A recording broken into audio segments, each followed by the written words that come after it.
We have the greatest number 11 quarterback in Georgia history with us today, Jake Fromm. His name is Aaron Murray. And then the second one is myself. Welcome everyone. Appreciate everyone hanging out here today. Jake Fromm, Aaron Murray joining you guys for the next 10 to 15 minutes, chatting up about what life was like as a University of Georgia quarterback. Answer some of y'all's questions too. So if you do have questions, please come on up. We'll be answering questions here as well, so don't be shy. Jake will not bite. And yeah, let's have a good time.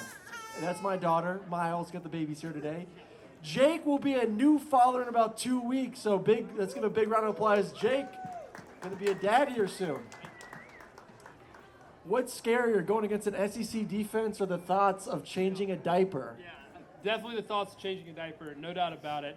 Faced a lot of scary human beings in my day, but nothing is more petrifying than opening up that diaper for the first time. Well, I have a 15-month-old. If you do want to practice, I think she may have a dirty diaper for you, so we're ready to go.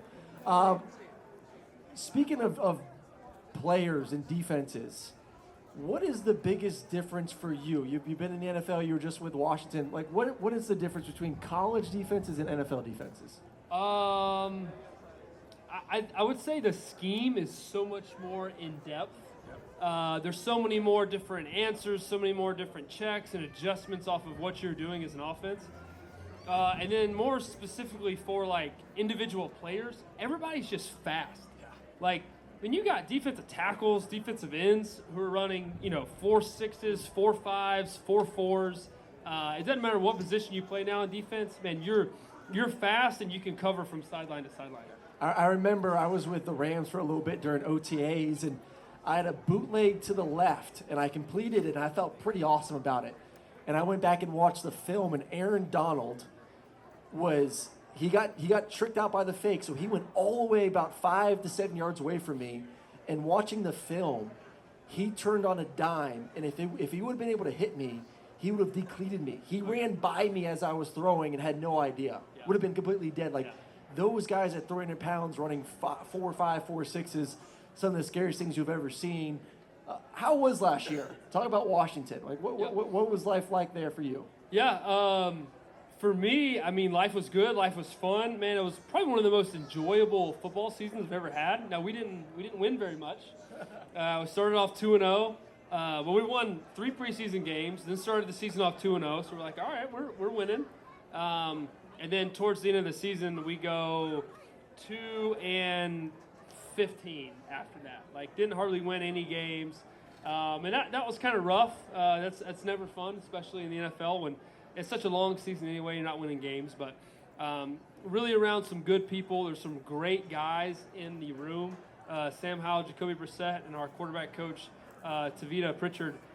Really good dudes, and it was just fun to really get to spend the season with those guys. And anytime you're surrounded by good people, it makes it more enjoyable. You get to be around EB too. Yeah. Bieniemy was was my receiver coach in Kansas City for 3 years. So yeah, love being around EB. Yeah, or running back coach. Excuse me, running back coach.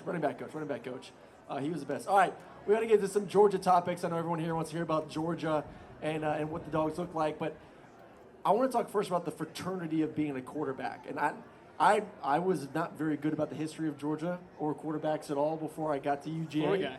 Florida guy. But I learned real quick, and I was accepted by like Greeny and Shock and Stafford and Zaire and so many guys. Buck. Like it's an incredible fraternity. What does it mean for you to say I'm a Georgia quarterback, and what are those relationships you built with other quarterbacks? Yeah, I mean it's huge. It's a responsibility that you wear and you own as well. I mean, just growing up here in the state, growing up watching Georgia football, getting to watch you and Stafford and all the other guys, man, play on Saturday. I grew up and I always wanted to be like that. So it was a huge blessing to be able to come here and get to play and have those opportunities. And, now in the fraternity to, be able to hit you up and do stuff like this with you now and go play some golf and do some other things, man. It's a selective group that not many people get to join, and man, that we're a part of it, it's huge and it means the world to me. All right, so I know everyone probably saw our current starting quarterback, Carson Beck, driving a fresh new Lamborghini, $300,000. I know Jake, being a country boy, would have definitely been driving himself a nice little Lamborghini if he was around during NIL times. But for real, if you getting paid like that in college, and you got to pick your car, what are you going with? I'm still going with the jacked up F-250. That's just my dream truck, all the way through.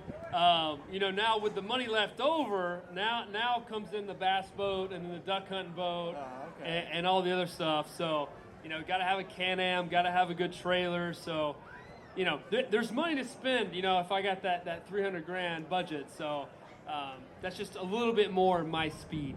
I'm still waiting. We're here at Creature Comforts in downtown Athens. I'm just waiting for the Lamborghini to drive by any minute now. And Carson, living the absolute dream. Yeah, living the dream there. Do you wish you lived in this era of NIL? Like, just going back to our more immature selves, would you have been responsible? You're a mature guy, though. You could have handled the responsibilities of millions of dollars at 18. Yeah, it's a loaded question because, yes, would I have made more money?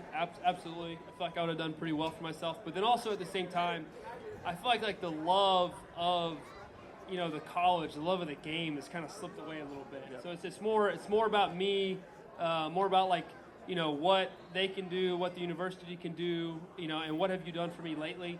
And I just, they got a really good football team, and I think, Kirby's an even better coach now than he was when I was there, and the opportunities to win there. But I think the love of the game is being lost a little bit. I think being in the locker room, it would be different than it was when we played. Yeah, I mean, the difference between NFL and college is everyone gets paid in the NFL. Not everyone's getting paid in college. Like, you have the top guys getting paid, everyone else maybe begin a little bit. So there is a pretty big gap from the haves and have-nots in college football. Don't forget, come on up. Don't be afraid. Raise your hand like we're back in elementary school if you do have a question for Jake or myself. What do we got? I saw a little hand raise. Mouth full. Wrong time to raise your hand because I'm going to call you out. Who does Drew Butler like podcasting with better? Oh, who does Drew Butler like podcasting with better, Jake or myself? Rumors he loves both of us. Yeah, let's FaceTime Drew. He loves both of us. We're both quarterbacks. We're both 11. That's it. Good, nice, somewhat beards on our face. That's it. Knowledgeable at the game. He likes both of us. That's it. He likes both of us. I want to ask you about Kirby. You brought up Kirby and you've seen his growth. What was it like playing for Kirby Smart? Was he as intense then as he is now? Is he scary? Were you scared to knock on Kirby's door to go meet with him?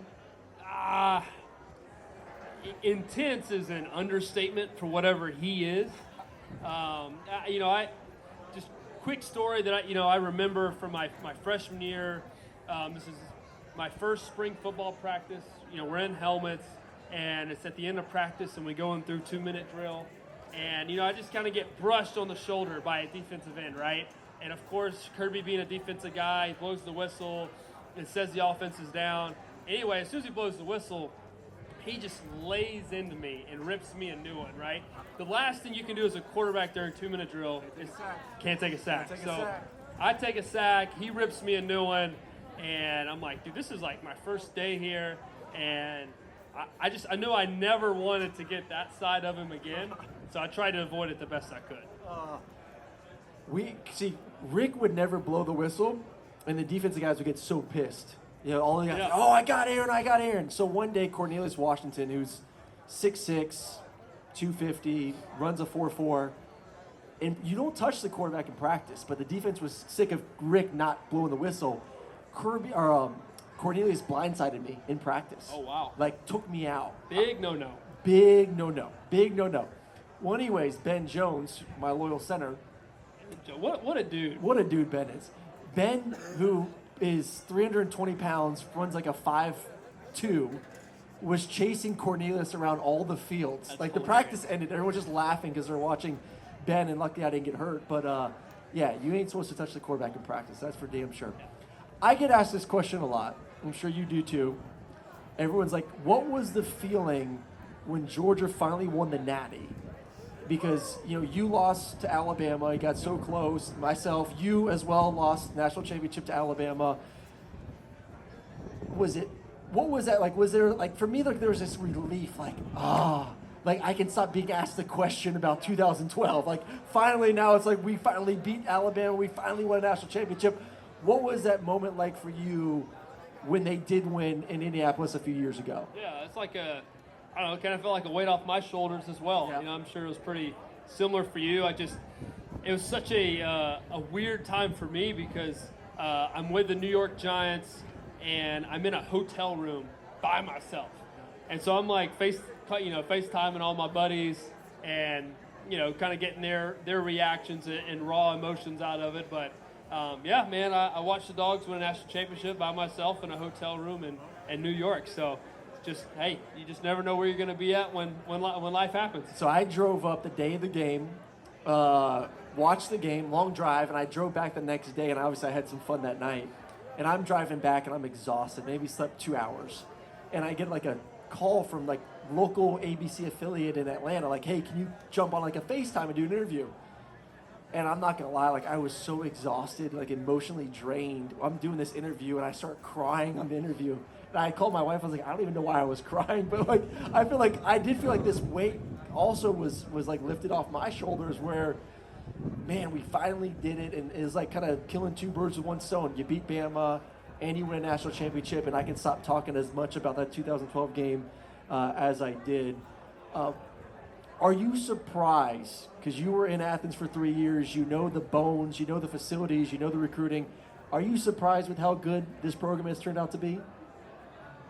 That's actually a really great question because you know all the pieces are there. You're just kind of waiting for the right person to put all the pieces together. And, obviously Kirby's done a great job, but, there's more to it than just what he's done.